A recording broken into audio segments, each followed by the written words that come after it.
Olá pessoas, tudo bom? Vamos terminando nossa série de Gaia hoje, né? Com os jogos que ficou faltando.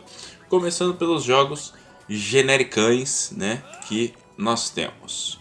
Para começar, a gente teve Disgaea Infinity para o PSP, que é uma light novel, ou seja, só leitura. O que é uma baita de uma sacanagem, já que você no ocidente pagar mais ou menos ali uns R$ 200 na época que custava um jogo de PSP, para um joguinho só de escrita é meio complicado. Se ele fosse mais barato, quem sabe, né? A gente também teve Prini, Can I Be a Hero? E Prini 2, Dawn of Operation of Panties Dude. Ambos são jogos de plataforma, onde você joga com os Prinis. É bem legalzinho, mas a história é bem spin-off. E já sabe, né? Spin-off a gente só passa a manteiga em cima ali e deixa dourar. Também a gente teve Makai Kingdom, esse que funciona com o mesmo sistema de Disgaea praticamente. Todos os comandos e tudo mais. E ele também pode ser encontrado como Phantom Kingdom, tá? Ambos os dois. Ele faz parte da série Disgaea como um todo, só que eu não vou abordar ele aqui por dois motivos. Primeiro, que você quase não acha o jogo para poder baixar para jogar, ou se quer para comprar, é mais difícil ainda.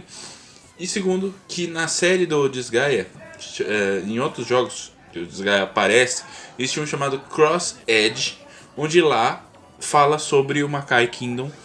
E aí lá ele tem uma explicação mais breve, mais prática sobre o que é o Makai Kingdom, que é basicamente a história do cara mais poderoso que já existiu na história do Makai, né, que é o submundo, como eu já expliquei na outra parte, e sua filha andando atrás de um tome, né, de um... como é que é o nome aqui no Brasil? Grimoire.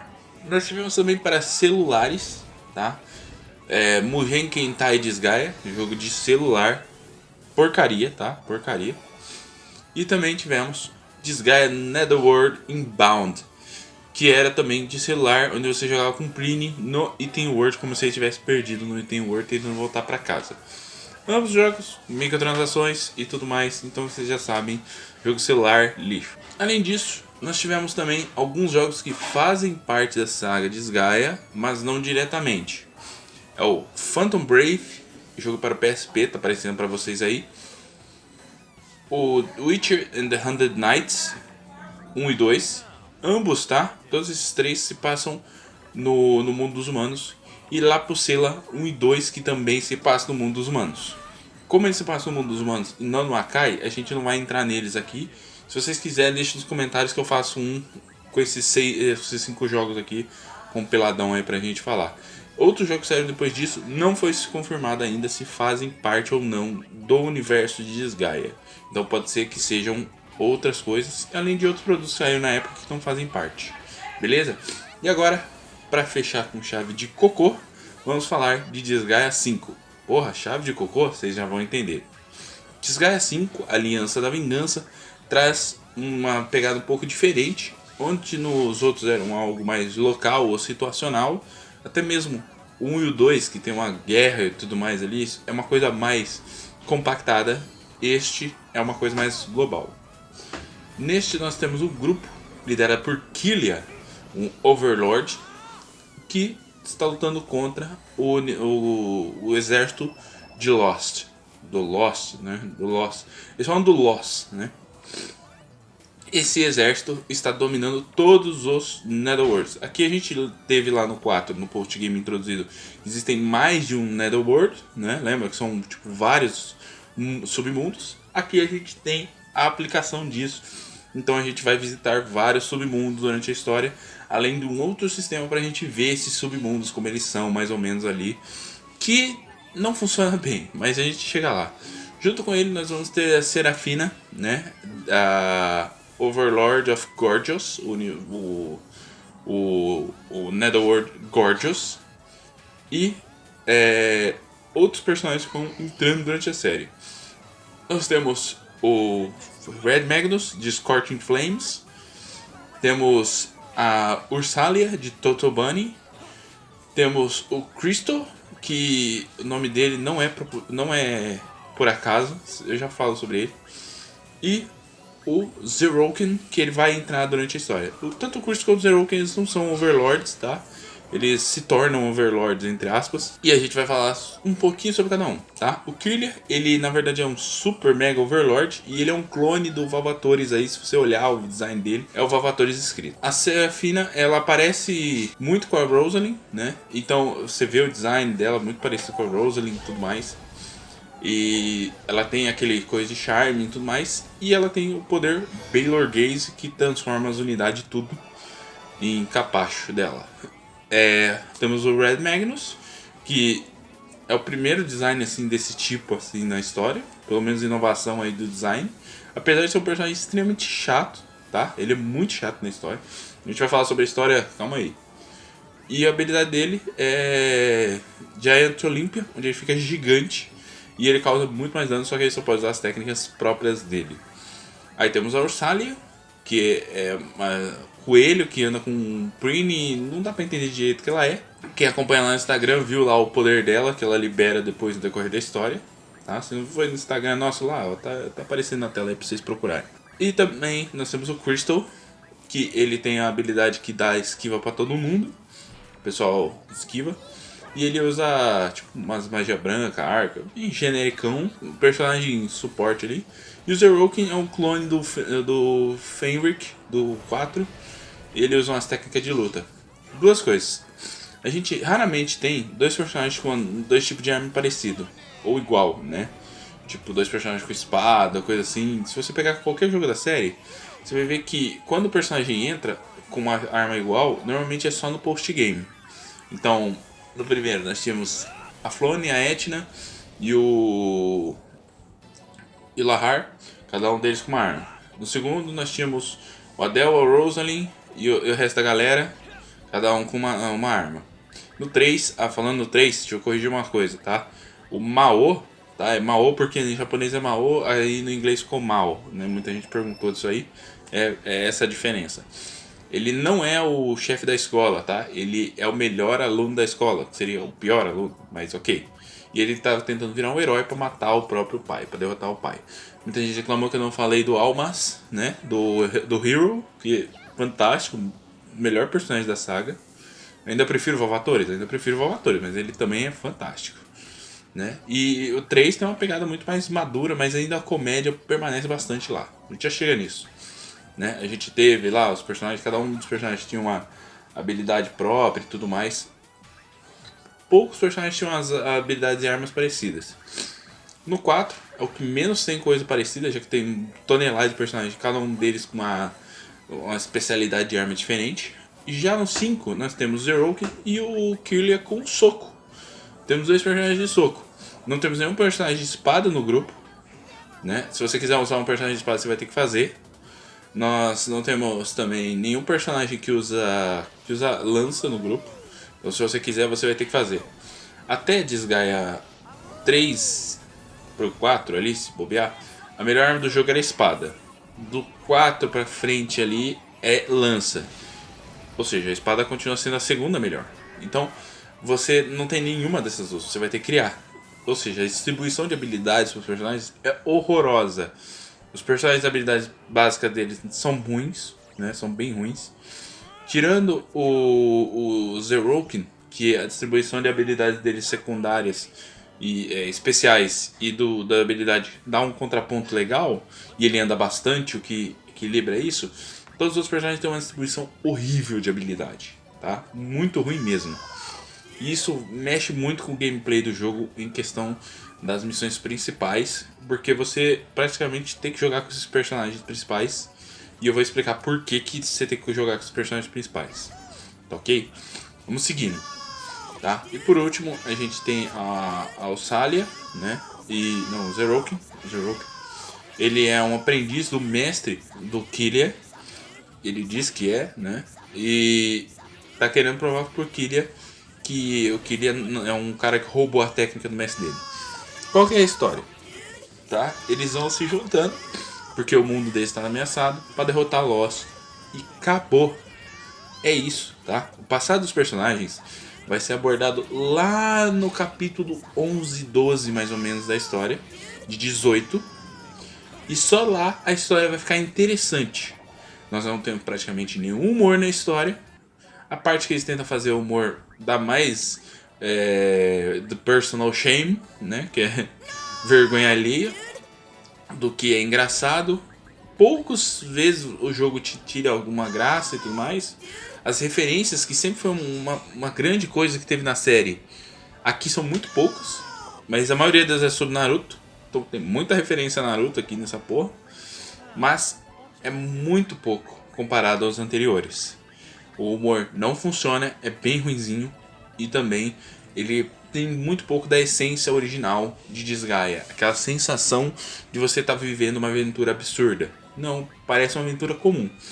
E aí vem o grande plot twist no final da história, é que toda essa história seria uma prequela. Ele se passa antes de todos os outros jogos da série Disgaea, muitos anos antes, tá? Tipo 200 ou 300 anos antes, mais ou menos. Então, o Kirlia deve ser o antecessor do Vavatoris, o Zerouken deve ser o antecessor do Fenric, aí a Rosaline deve ser a antecessora da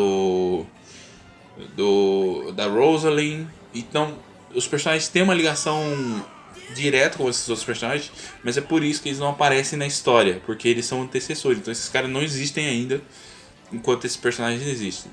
O vilão é genérico e previsível, não tem nada assim de acrescentar. Já os generais dele, que não sei porque são só dois, cadê o resto dos generais do cara ali, os personagens mais impactantes? Você é obrigado a ficar lutando com dois personagens, em vez de ter uns 5, 6, 7, 8 personagens ali pra gente enfrentar, né? Que esses dois são a Margarita e o General Bloods, e eles são muito mais interessantes do que os personagens principais e o vilão. Então é um problema muito sério isso na narrativa, que não condiz, né, com a ideia de Disgaea. A ideia de Disgaea é que o protagonista rouba a cena, os personagens principais roubam a cena todo o tempo. Nesse aqui eles perdem a cena todo o tempo. Eles são muito interessantes. A distribuição dos mapas da campanha são ruim demais.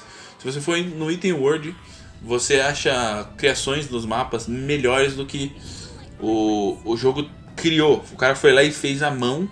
Tem mapas mais legais no Item World do que os da campanha feitos de propósito à mão ali. Vocês já imaginam a qualidade do produto que vocês estão recebendo. E o jogo, em questão de enredo, esquece, tá? É o pior da série. Se você já jogou os outros, quer jogar só pra ver a história e tudo mais, pra ter certeza que não é um jogo bom, pega numa promoção, não vai seco ali por gastar um dinheiro nele, tá? As DLCs do jogo, que são muitas mesmo, é bem cara as DLCs dele, são muita encheção de linguiça. Como esses personagens não podem fazer parte disso, porque eles não fazem parte disso, então eles são genéricos, eles não tem nem história direita ali. Então não é, toda DLC não é canônica. O post-game é mais genérico que o jogo ainda, mas ainda assim é mais interessante, porque a gente tem o post-game da Margarita, então tem um post-game um pouquinho melhor ali, né? A história, background da Ursalia é fantástico, tá? Fantástico. E do Crystal também. São os dois únicos personagens que, quando tem o background dele, mostrando o passado deles, é uma coisa muito legal. Muito divertido. Em determinado ponto da história, você vai jogar até uma parte, aí os personagens vão ter o arco deles lá, são 6 arcos, ou seja, muita encheção de linguiça, para eles liberarem os poderes overlords dele e os que já tem melhorarem. Então a gente vai ter cada arco cada personagem se tornando um super overlord. O que é esse overlord skill? Overload, né? O overload. Ele vai te dar uma habilidade temporária, normalmente em 3 turnos, para fazer algum efeito bem agressivo, tá? A maioria dos personagens que tem o overlord skill é muito forte mesmo. Alguns personagens mudam de forma do pessoal da DLC, levando em consideração que tem um dos personagens do grupo que vira, tá?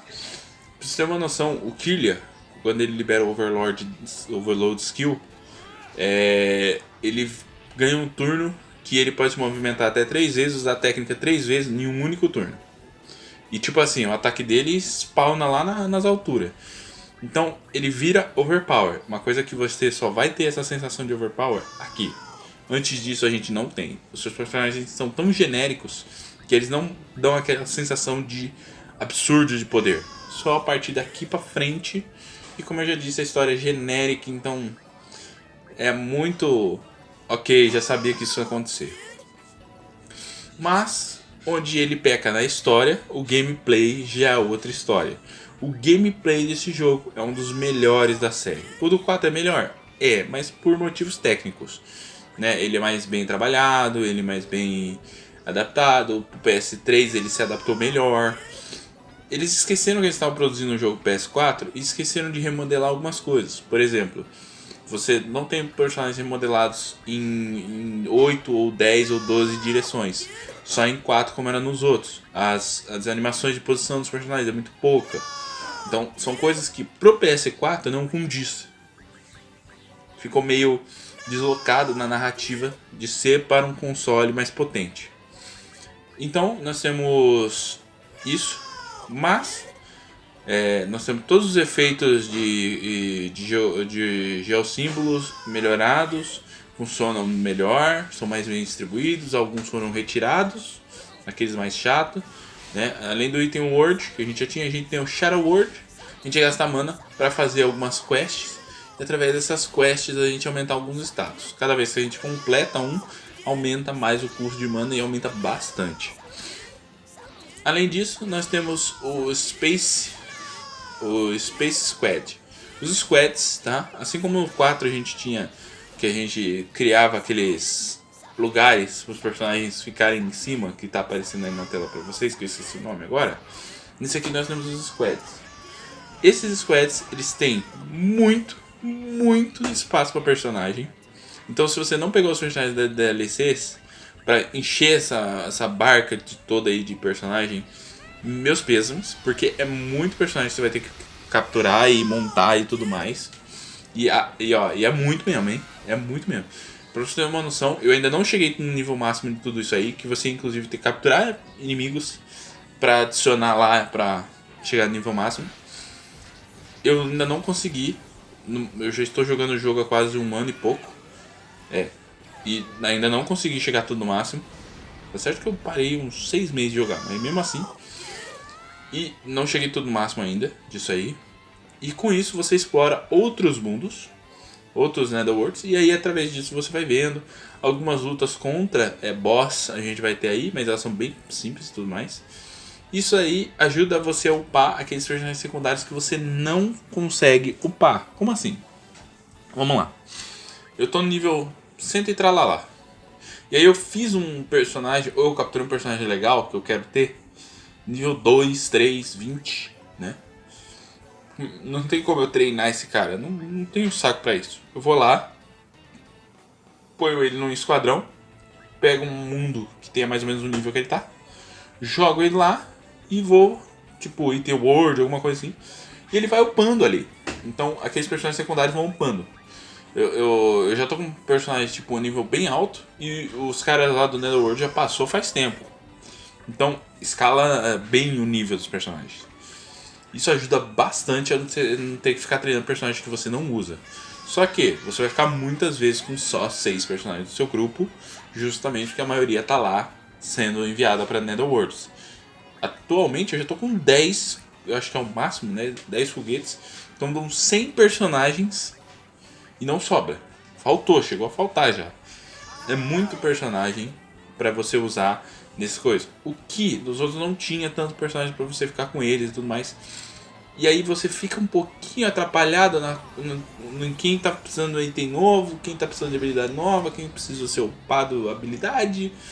É um problema. Isso é um problema, mas é relevável pelo tanto de coisa que você tem para fazer. A votação ela continua mais ou menos no mesmo esquema. Só que agora, em vez de ser dois planetas, um atirando no outro, a lá Estrela da Morte, né? Referências. A quantidade de personagens criáveis e classes e tudo mais era para ser a maior de todas. Como é que se passa antes, então a gente tem várias classes e raças que apareceram depois que deviam aparecer agora. Mas é a que menos tem de toda a saga. O sistema de evolução funciona com você usar esses personagens e upando eles, né? Você vai upando a classe para liberar outras versões de classes. E a gente tem um modo quest também, onde tem algumas missões para a gente realizar, que é entregar item, chegar ao nível certo de coisa, de classe, de habilidade, fazendo determinada coisa. Algumas liberam uma luta especial, que você vai pegar um Overlord. tá? Durante a história você vai ver que tem vários Overlords. Nessas lutas a gente vai pegar esses Overlords pro nosso grupo após derrotá-los. É bom porque as habilidades deles são bem úteis, né? Mas a maioria deles é bem genericona e tudo mais. Uma dica minha, mais pra frente, quando você zerar o jogo, libera as Overlord Skill pra você comprar pra um personagem seu, desses personagens aí, Overlords que a gente tem. Pega aqueles personagens genéricos que não servem pra quase nada e vai dando essas Overlord Skill, porque se você precisar usar, você tem a Overlord Skill dele lá adicionada. Porque se você não tem nenhuma, ele simplesmente não faz nada. Além disso, as DLCs quebram bastante o jogo. Vários personagens da DLC são muito mais poderosos do que os personagens do jogo normal. Pra você ter uma noção, o Vavatores, que tem na DLC, todos os jogos que eu falei aqui que fazem parte, tem algum personagem desses jogos nessas DLCs. Inclusive o Makai Kingdom tem o pai e a filha. O de um tem dois.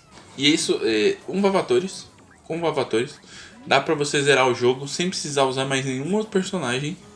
Ele estando tipo 2, 3 níveis acima. Ele recupera a vida, o que já é forte pra caramba nesse jogo. É que você toma muito dano. A defesa dele é extremamente alta. As habilidades dele de espada, como ele usa espada, é muito agressivo. Se você fundir ele com a Deco e usar Balmung Sword, acabou a luta. Qualquer boss morre praticamente pra ele. Uma coisa importante, tá? Nos outros, você atacar um inimigo não fazia tanta diferença se ele tinha fraqueza, algum elemento ou arma. Neste jogo faz, tá? Ele é muito mais balanceado em questão disso. Então alguns inimigos são imunes a alguns tipos de armas, né? Por exemplo, se você olhar no canto direito ali, eu vou estar mostrando na tela para vocês, vai ver que tem lá o elemento no lado esquerdo e as armas e equipamentos ali do lado direito. Dependendo do quanto a mais ele tiver ou menos, ele toma menos ou mais dano ali, né? Então isso é muita encheção de saco, tá? Muita encheção de saco. Agora eu vou encerrar aqui dando spoiler do final. Pra quem não quiser tomar spoiler, agradeço. Dá like aí, deixa o vídeo agora, tá bom? Pra quem não liga, não vai jogar o jogo, tá? No final do jogo, nós descobrimos que o grande vilão queria poder pra reviver a irmã dele. Então o boss final é ele fundido com a irmã dele. Depois que a gente derrota ele, derrota a irmã dele. E aí a Serafina, que ficou dando em cima do Killia o jogo inteiro, fica chupando o dedo e ele fica com a menina. E a gente tem um famoso vai de nada pra lugar nenhum. Yeah! Tudo dá pra ser resolvido em 3 capítulos. A falta de narrativa desse jogo é fabulosa. A gente se vê no próximo vídeo. Eu acho, né, que vai ser Grandia 2. Eu tô assistindo ainda o jogo. Não consegui jogar. Ele trava muito. O jogo, tá? Não tem nada a ver com o computador. É o jogo que é mal feito. No cara que eu tô vendo lá, o cara tá jogando PS2 de vez em quando o jogo trava. Então tá beleza o negócio, né? Aí coisa. Ou vai ser Breath of Fire se eu conseguir terminar de editar aquela bagaça. Então, falou, valeu, até mais, fui.